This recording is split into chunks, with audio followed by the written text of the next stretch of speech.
Alright. Welcome everyone.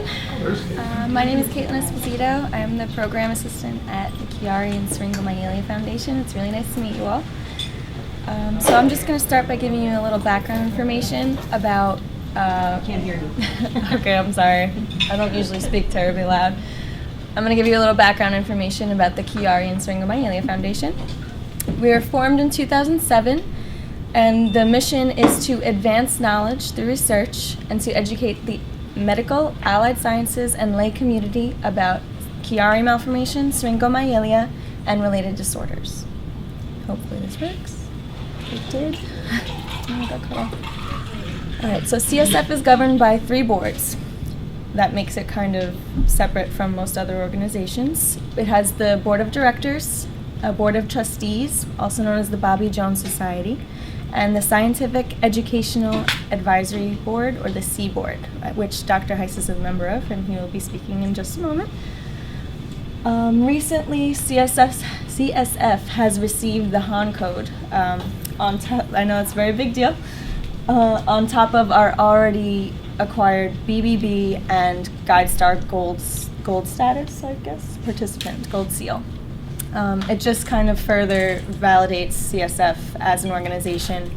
And the Han code means that all the information on our website is scientifically accurate, and that kind of helps to validate all the information that is on there so it's scientifically sound. Okay, so these are upcoming research meetings and projects.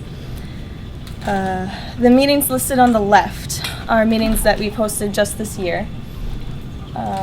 Most of them actually haven't happened yet. The colloquium will be taking place on October 18th, and there will be another colloquium in Charleston, South Carolina on November 20th. And the big meeting that's coming up is the International Chiari and Syringomyelia Research Database meeting. That will be in Boston. And physicians from all around the world are actually going to attend to help build this huge database to help make research more scientifically accurate. The right column will show you some of the research projects that we are funding or have funded. 2 of the studies listed, I guess that would be on the bottom, have already been published. You can read them on the website under research. The projects listed on top are ongoing. Our chairman and executive director actually recently met with engineers from Georgia Tech, who will be working to create a golf cart that allows children and adults living with paralysis to stay active and live more healthy lives by becoming involved in golf. The International Patient Database, which I kind of already introduced, it's a huge project. It's being worked on by upwards of about 50 clinicians and scientists from approximately 10 different countries. I'm approximating there. It's a really big step forward in the field because it will allow for research studies to be done with greater accuracy and statistical analysis, and that will help to prove without a doubt what does or does not work for patients living with these conditions, so we can kind of find better treatments. Okay, cooperation is important to CSF, and we recognize the ability and willingness to work alongside other entities as the only way to get real answers for people who struggle with these conditions. So that's why we're here, to find answers. And these are just some of the meetings and, I guess, projects that we've been working on with other institutions. And we recently went to the NINDS for the midbrain, hindbrain malformation and hydrocephalus meeting, which was really interesting, and it was very, very good. CSF chapters. So how do we do what we do? CSF wants to make a big push to make some more chapters around the country. What we do is we provide support for families and other patients, and we also offer free educational lectures like the one you're at right now. They're always taped and they're made available online for anyone around the world to see.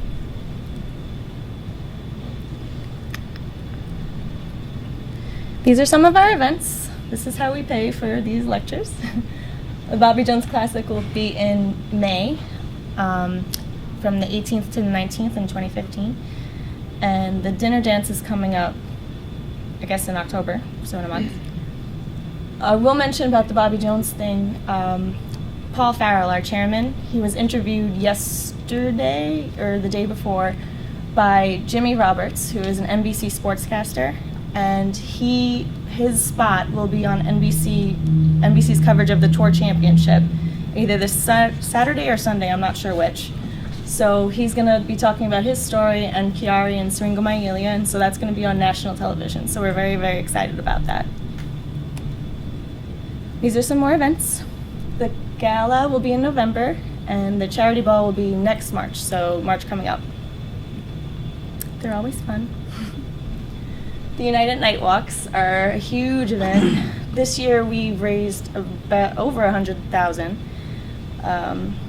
It's a 1 mile casual walk, really fun. You can have a solo walk also, which is basically you walk with your family and friends, you fundraise that way. And these walks provide support to chapters, so they help pay for the educational lectures and all the other programs that we try to really push throughout the year. These are some pictures.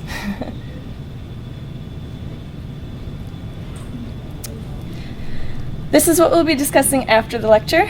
This is going to be our final United Night Walk, and I'm really excited to talk to you about it later on. First, we're going to hear Dr. Heiss's lecture.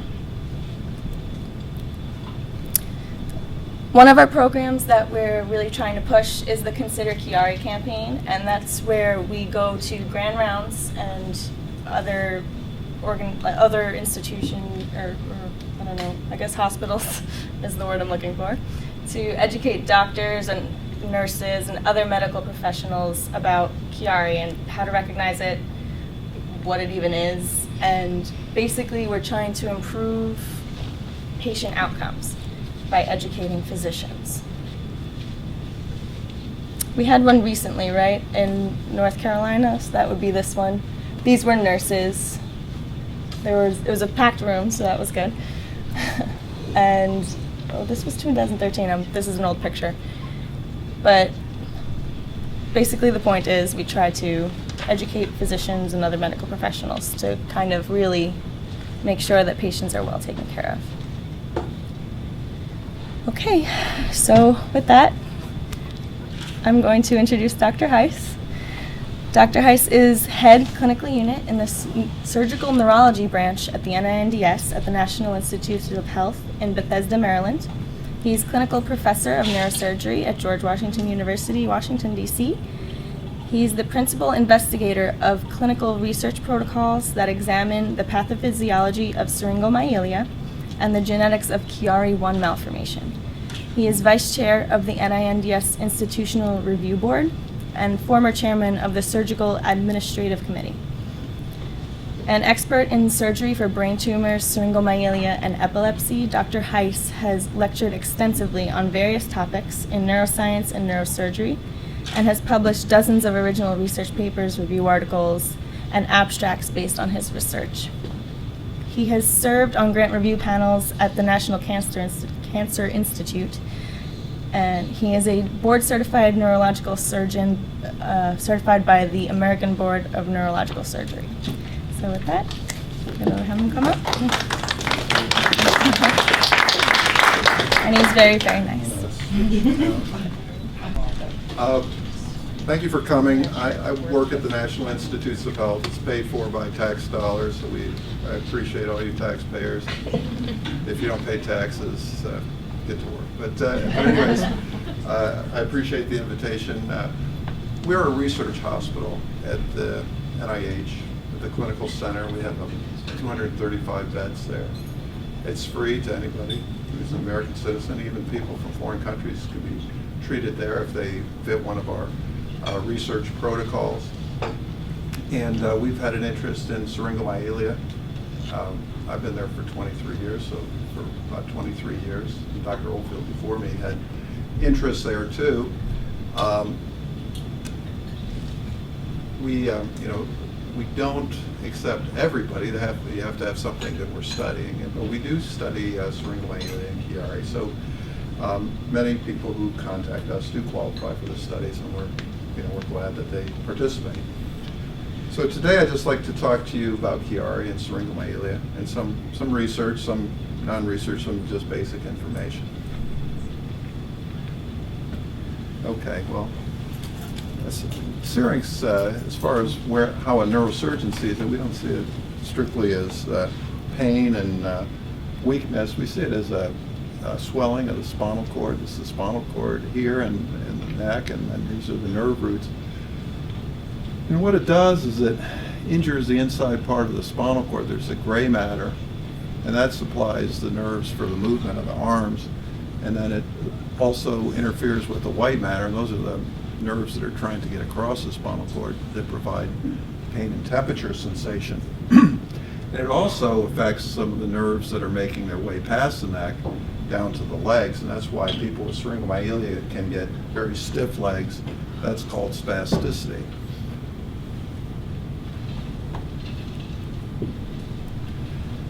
All right. Now, syringomyelia, I know some of you have syringomyelia, some of you just have the Chiari malformation, but if you have syringomyelia, you have this cyst in the spinal cord, and that's almost always associated with an underlying condition, usually the Chiari malformation. There's another condition called basilar invagination, and then some people have a problem in the spine itself, but the Chiari is right here at the base of the skull. This is a picture. This is the brainstem, the cerebellum, and the spinal cord.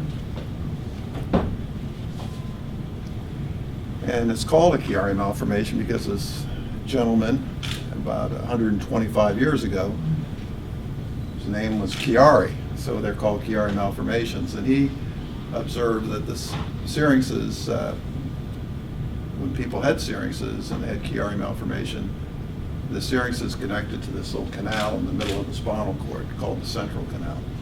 And he wrote the first paper about that, and he described all 4 types of Chiari malformation. And he died in Strasbourg, France. He had a throat infection, so even though you're a doctor, you're not immune from those kind of problems. So the Chiari malformation is this part. This is the balance part of the brain, the cerebellum. It goes below the base of the skull. If it makes it below by 5 millimeters, which isn't too much, but 5 millimeters, that plugs up the outlet of the skull called the foramen magnum. And as I said, these underlying conditions can lead to syringomyelia. And these are some of the typical symptoms we've seen at the NIH, these first 28 patients, but you know, they have headache at rest, headache with coughing, real bad pain in a nerve distribution. They feel weak. They tell us they're weak. They have trouble walking. Some have pain with coughing. And when we examine the patients, they're weak. They have some loss of muscles in their hands. They're spastic. They have poor balance, and almost all the people have some loss of sensation. So why treat syringomyelia? I mean, a lot of people don't want to be treated, but if you don't treat it, it can irreversibly injure the spinal cord. So you'd like to prevent that and try to prevent the condition from getting worse. Now, these are some older studies, but really the results haven't improved that much. In general, if you have a posterior fossa decompression, which is a standard treatment for Chiari, you have about an 80% chance of having your disease not progress past that, or maybe improve a little bit. People wonder why don't you just put a shunt into the syrinx? But the results aren't as good if you just drain the fluid in the syrinx as if you treat the underlying condition, which is the tightness at the base of the skull. So the posterior fossa decompression treats that problem.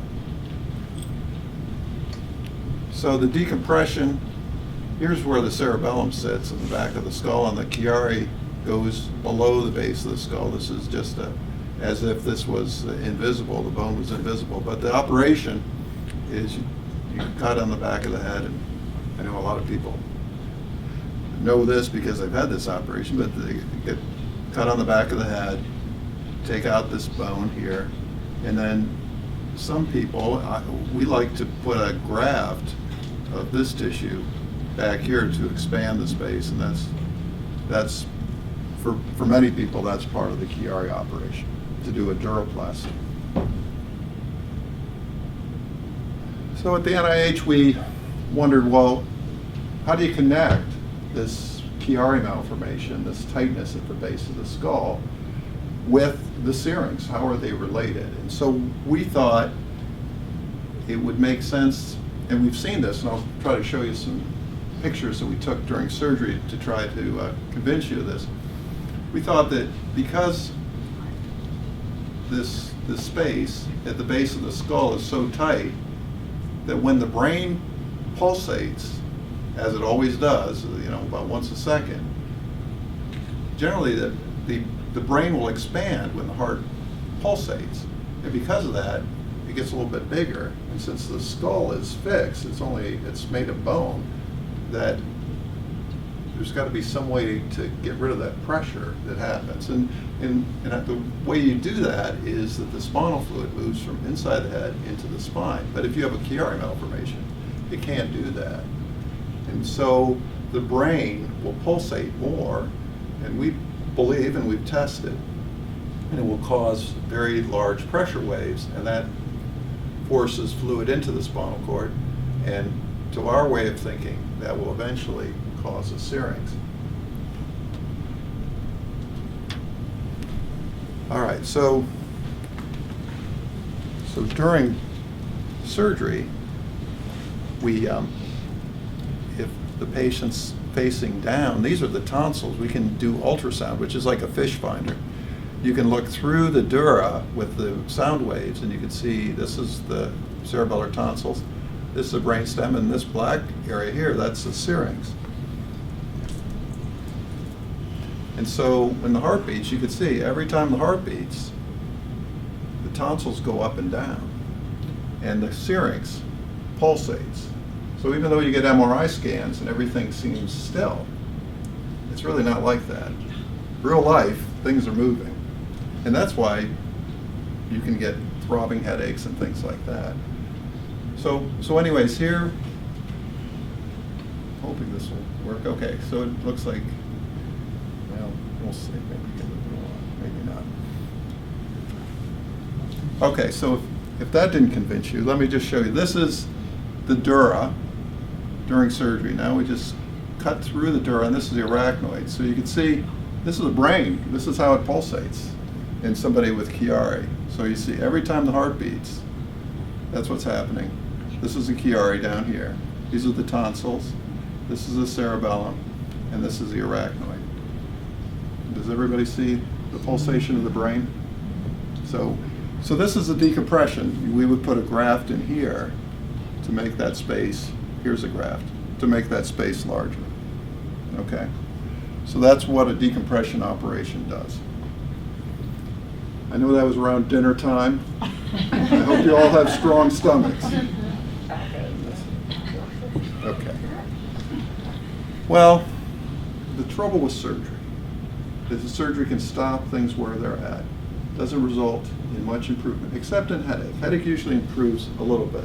So we looked at how patients did before surgery versus after surgery. In headache, before surgery, here 8 people had pretty significant headaches. Only 2 had headaches after, and they were mild. But the other things really don't change that much after surgery. Maybe a little bit. Maybe the unsteadiness, the ataxia, that might improve a little bit. But that's why you don't wait too long if you have a Chiari and a syrinx, because once you lose function and you have problems, usually they don't improve after surgery. So this is what a neurosurgeon would consider success. If relief of headache, improvement in a balance problem, and people who have trouble swallowing, that can improve if they've had sleep apnea. Sometimes that can improve after Chiari decompression.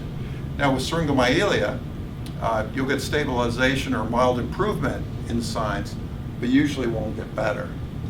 Won't get a lot better. So you don't want to lose too much. Kathy, can I have a little water? We have a lot of allergies this time of the year in Washington. Okay, so we get MRI scans as well after surgery. And so really, the most important thing is how a patient does, not really what the scans show. But what we've seen is people do better if they have a space behind the tonsils. See, before surgery, see how tight this is? There's none of this black stuff, which is CSF, around the cerebellum and the brainstem and the spinal cord.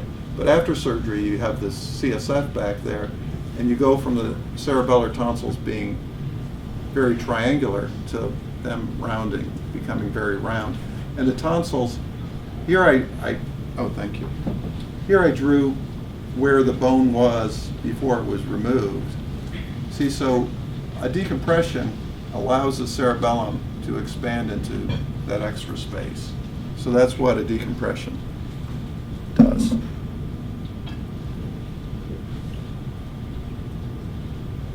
So after surgery on our scans, the syrinxes are much smaller, and that's what you're looking for. And so what you try to do with surgery is you try to restore a normal pattern of spinal fluid flow. Blocks cause syringomyelia. Blocks in this flow of cerebrospinal fluid cause syringomyelia. And what you try to do with the decompression is to open up that space for the spinal fluid to flow. All right. So people say, well, how long does it take a syrinx to go away after surgery? And so we looked at this, and here's before surgery. You see a syrinx is this big, and then a week after surgery, a little smaller. Here's 3 months after surgery, it's almost gone completely. But what we found was it takes at least 3 to 6 months for the most syrinxes to get smaller. But some people it could take up to 2 years for the syrinx to get maximally small. So it's a very slow process. It takes a long time to develop a syrinx. It takes a long time for a syrinx to go away. Some people don't do well with surgery. They fail. Like this lady from Texas. She had a Chiari, had an operation, looks like a nice operation, but still has symptoms and still has her syrinx. And they have the same symptoms as the patients who didn't have surgery.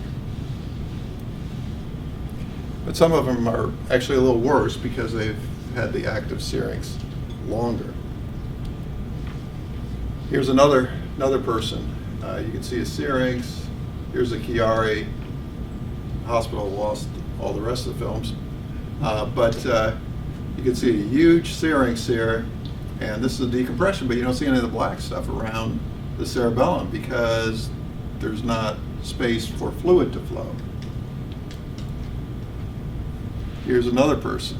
He had surgery, but see, there's none of that black spinal fluid around the cerebellar tonsils. So if we see this and we see the syrinx is still there, then we consider that unsuccessful surgery. And what we found in this 18 people, or 16 people, that these are some of the causes. Sometimes the surgery didn't remove enough bone. Sometimes there were these scar tissues either inside the dura or outside the dura, or some fluid outside the dura. And so what you do is you reoperate and you make the space, you put in another graft, and here you could see the black spinal fluid around the cerebellum and the brainstem, and just by doing that, the syrinx will go away completely. And this just shows that the syrinxes become smaller with time. Now, we had one patient that didn't work. The scarring was too bad. So I acknowledge there's some people who just have a really difficult to treat conditions. And as a last resort in those people, you put in a shunt into the syrinx. But in general, a shunt is a last resort. We try to treat without putting in shunts. Okay, so we went through the Chiari type of syringomyelia. I'd like to go through one last type of syringomyelia, and that's a primary spinal syringomyelia. That's from a problem in the spine itself, not at the base of the skull like Chiari, but lower down in the spine. And here was a man from New York, 56-year-old, and he had what we call ascending sensory motor deficit. In other words, his hands were getting number and weaker. And he had this syrinx, and they were going to put a shunt into it. But we looked at the scans, we could see down here that there was a little transition here. And then on the scan, we could see that the spinal cord was being pushed forward by this cyst back here. And so when we did surgery, this is the spinal cord down here, we saw this cyst. So we took that cyst out, and we didn't go into the syrinx at all. And the syrinx went away. And that's what you expect. So we treated 36 patients with syringomyelia arising from conditions inside the spine. About half the patients had trauma, other patients had meningitis earlier in life. Some people had an old type of myelogram dye.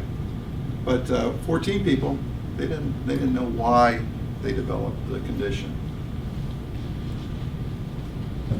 And these people are more severely affected in general than Chiari patients. They have, many of them are paralyzed, and they have a lot of pain, a lot of weakness. Many of them can't walk. Here was a man, he had trauma early in life from a motorcycle accident, but then he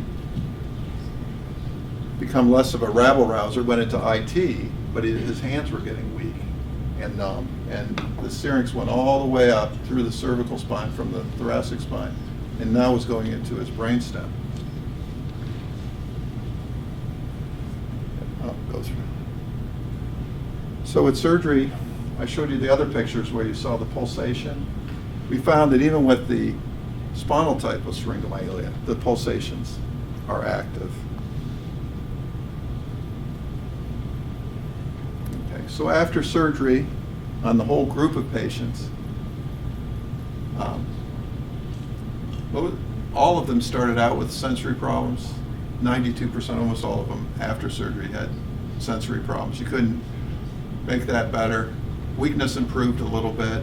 Pain, almost 2/3 still had pain. So even though we can do the surgery, even though on the MRI scans the syrinxes go away, most of the symptoms continue. So really doing the surgery isn't corrective. It just keeps things from getting worse. So that's why with syringomyelia, you try to treat it before it can have its full effect, and you just want to prevent further damage. So out of this group, we had good results in 28 patients. 8 patients we didn't. 8 patients, as hard as we tried, we couldn't get the syrinx to get smaller just by decompressing. And these people go on to shunts. But if the decompression works, if you take the pressure off in this man, the syrinx, which was like this, it will go away completely without even going into the syrinx. So if you have this type of syringomyelia and it comes from a problem that neurosurgery can take care of, in other words, it's a limited condition, then the syrinx can work very well. But if it comes from a condition that causes a lot of scarring, well, say from meningitis, surgery, direct surgery, doesn't work very well. This man with the cyst, here we took the cyst out. This is the surgery. You take the cyst out, you put in what's called a graft here, sew it in. And what you do, it causes a decompression, which helps the spinal fluid to circulate better. And you can see you went from a syrinx, looks like this, to no syrinx on what's called the T1. And from this white stuff's syrinx, to you can barely see a little fluid there. So we prefer to treat with decompressions to avoid shunts. Shunts are a last resort, and it's only if the scarring is so extensive that surgery can't resolve it will we do a shunt. Okay. All right, so we did a lot of research studies. I'm not going to bore you with it. It's getting late at night, but suffice it to say that the research that we've done has convinced us that the pulsations of the brain which in the Chiari malformation results in increased pressure waves. We think that from everything we've seen, we haven't had anything that would convince us otherwise, that the block causes increased pressure, which drives fluid into the spinal cord, which eventually causes a syrinx. It takes many years to develop a syrinx. So this is a very slow process, but you have to remember your heart beats once a second, so you have lots of heartbeats. And so a little bit of fluid going in every heartbeat, it accumulates with time. And you have to remember, most people with Chiari Syringomyelia don't become symptomatic till they're 20 to 50, and it's a congenital condition. So it takes a long time to develop a syrinx. Now with the spinal, if you have something blocking the spinal canal, the pressure wave comes down, it can't go all the way down, so it's a little bit higher than normal. And where you have your injury, we believe the spinal fluid works its way into the spinal cord and causes a syrinx. So a lot of people worked on this project, and hopefully a lot of people learned about this, and many of them went on to do syringomyelia work at other places around the country. So thank you for your attention. Thanks for your invitation to talk to you.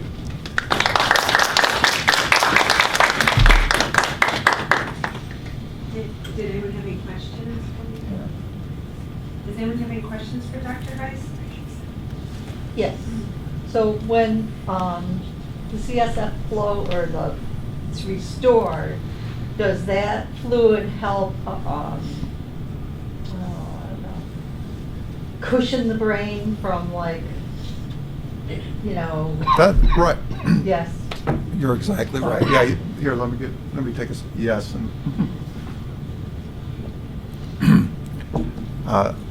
Cerebrospinal fluid has lots of purposes.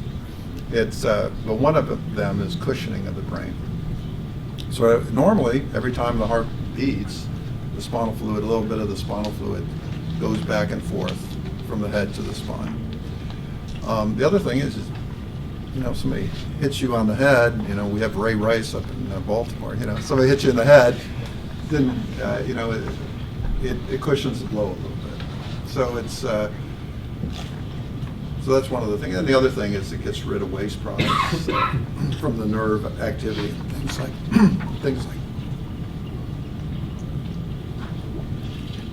excuse me, and things like that. So yes, you were exactly right. So that is going to add to that discomfort problem. Right. It usually breaks down. You either have Chiari, or you have Chiari, you have headaches, maybe some balance problems, or you have Chiari and Syringomyelia. And about half of people with Chiari and Syringomyelia will have headaches, but they'll have Syringomyelia symptoms. They'll have the numbness in the hands and maybe some weakness, sensory loss, maybe in their shoulders or so, in their chest. But there are people who have Chiari, no Syringomyelia, and most of them have problems with headache. Mm-hmm. Yes? For those people who do have Chiari without a syrinx, do you think that one could form, and should they continue to be tested for that, or to watch for that? They can form, but in general, should they be tested? I think it depends on your age. I think if you're a child, then there's a greater chance. But I think as an adult, if you have a Chiari no syrinx, it's less likely that a syrinx would develop. But everybody's different. The farther down the tonsils are, the more likely you are to be symptomatic in general. But every rule can be broken. But in general, the farther down the tonsils are, the more likely you are to be symptomatic. Go ahead. Once the syrinx has formed and been there for a while, I have 2 syrinx in my spinal cord, and they were found in 1994. What are the chances of their closing up With time? with time if there was some type of shunt or surgery done? Well, I don't have Chiari, and that's the big mystery about me. yeah, the big thing with syrinxes is if they expand the spinal cord, they can damage the spinal cord. Some people have syrinxes that are collapsed, and really it's not an active process at that point. It's just sort of a sign that a syrinx was there before. And lots of times the spinal cord will have a little bit of fluid left in it, and it's just because the syrinx, when it was large, injured the inside of the spinal cord and left a hole there, and the hole filled with fluid. And so anyways, it depends on how large your syrinx is. If the syrinx is distending the spinal cord, then it can hurt the spinal cord. If it's just a little bit of fluid that's just sitting in a hole that had to be filled with something, there's no void in the body. It's going to fill with something.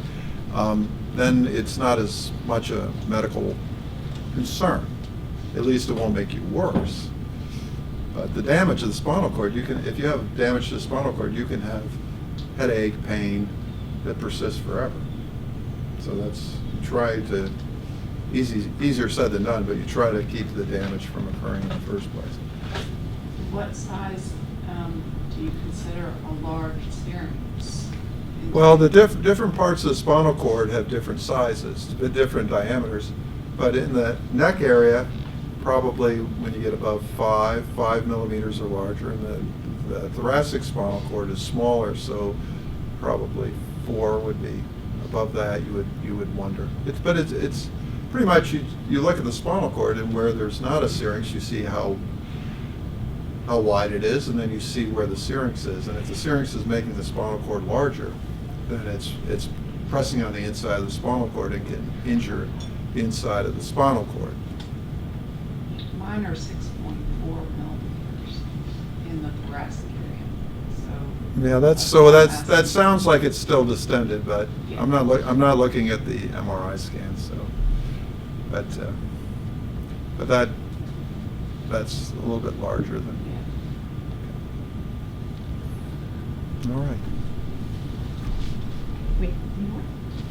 You good? Yes. Are you doing research to find out whether or not Chiari malformation is hereditary? Well, we are too. Duke is best known for doing that research. We've been doing a genetic study, and my skull's a little thicker by hitting my head on the wall because of it. It's a frustrating thing, really, because we thought, well, there'd be a gene for Chiari. Well, that was a little naive. Most conditions are thought to be caused by mutations in lots of genes, like diabetes is like that. Many conditions are like that. And some conditions are just susceptibility. The genes make you susceptible to it, and then something environmental will cause it. So it's not a simple problem. If there are conditions that can cause Chiari, like achondroplasia can cause Chiari, but once you have a condition that's named, then we're not interested in it anymore.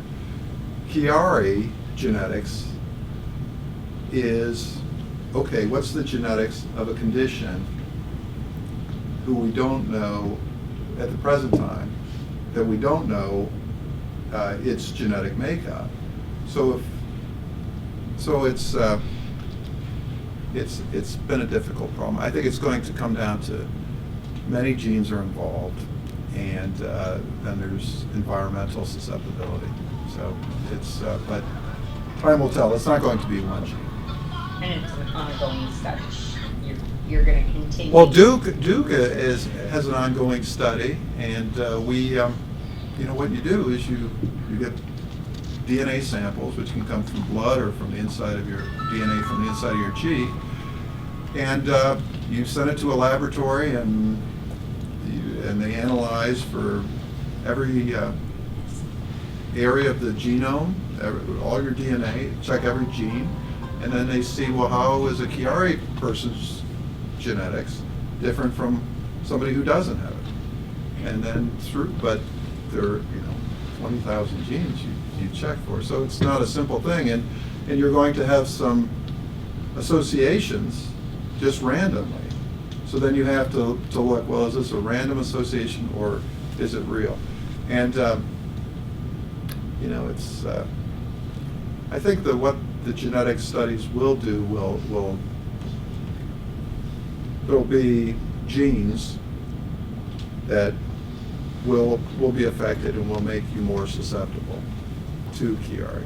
And then in 10 years, you'll go to 23andMe, you'll donate a DNA sample, and they'll tell you have 5% chance of having Chiari, or your child will have 2% chance of having Chiari. It'll be like that. Okay. Yes. Can too many spinal taps pull your cerebellum down? You can have secondary Chiari from having low pressure in the spine. We have a lady from Texas that has that. There's some people have cysts in the spine. Anything that causes spinal fluid to leak continually in the spine can cause what's called a secondary Chiari syndrome. So you shouldn't have the usual operation on the back of the head if your problem is you're leaking fluid down here. Generally speaking, what's called a blood patch will stop fluid leakage from a spinal tap. And if you have an MRI scan that showed you didn't have a Chiari and you developed it later, then that's a secondary Chiari. And a blood patch, an anesthesiologist can usually do that pretty effectively, and that should take care of the condition. Okay. Thank you very much. Well, thank you so much, Dr. Heiss.